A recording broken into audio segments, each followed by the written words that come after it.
ॐ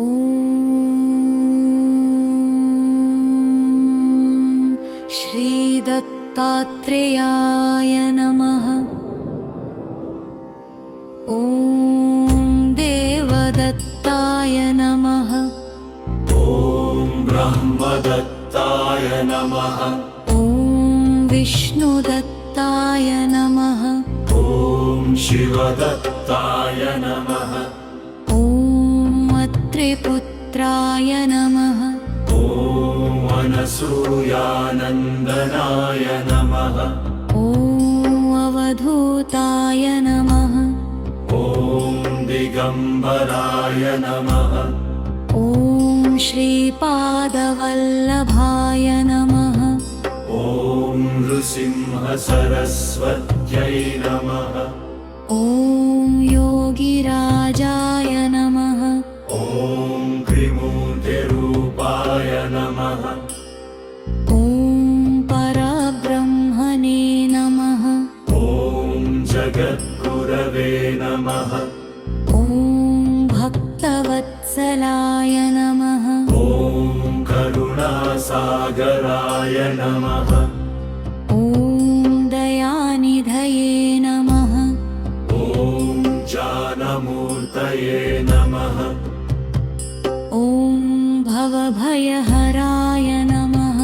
ॐ भक्ताभीष्टप्रदाय नमः। ॐ सर्वरोगहराय नमः। ॐ सर्वसम्पत्प्रदाय नमः। ॐ सर्वमङ्गलप्रदाय नमः। ॐ शान्तस्वरूपाय नमः। ॐ भोगमोक्षप्रदाय नमः। ॐ आदिगुरवे नमः। ॐ सद्गुरुनाथाय नमः। ॐ विश्वम्भराय नमः। ॐ विश्वरूपिणे नमः। ॐ विरञ्जनाय नमः। ॐ नित्यशुद्धाय नमः। ॐ नित्यमुक्ताय नमः। ॐ निराहङ्काराय नमः। ॐ चिदानन्दाय नमः।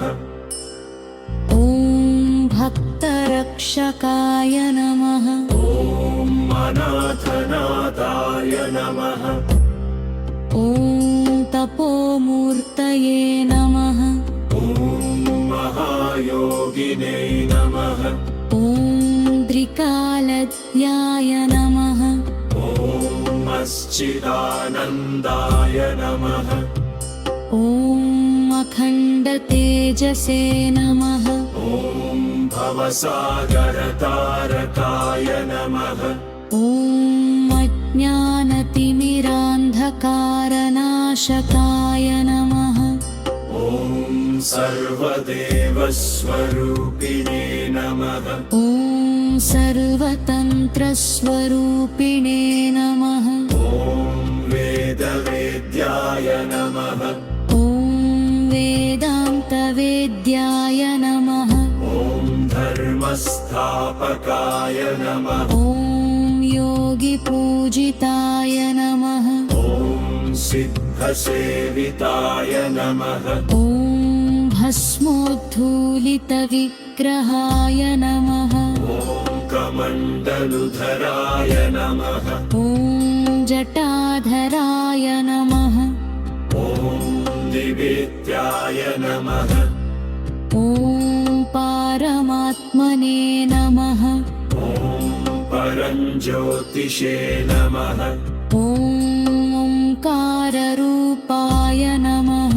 ॐ हंसरूपाय नमः।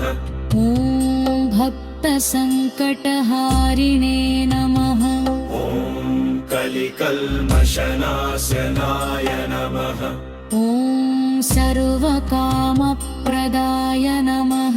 ॐ सद्भक्तपालकाय नमः। ॐ दिव्यमङ्गलविग्रहाय नमः। ॐ शत्रुगामिने नमः। ॐ नित्यानन्दाय नमः। ॐ भवबन्धविमोचनाय नमः ॐ सर्वभूतहिते रताय नमः ॐ विच्युताय नमः ॐ वं करुणसागराय नमः ॐ दालिमेराय नमः ॐ श्रीगुरुदेवदत्ताय नमः ॐ दत्तदिगम्बराय नमः ॐ योगायुक्ताय नमः ॐ विश्वाभ्यदे नमः ॐ भक्तानुकम्पिने नमः ॐ सर्वेशालाय नमः ॐ सर्वान्तर्यामिने नमः ॐ भात्परोऽपिये नमः ॐ परतत्ताय नमः ॐ नित्यज्ञानिप्रदाय नमः ॐ मोक्षप्रदाय नमः ॐ श्रीदत्तात्रेयसागिने नमः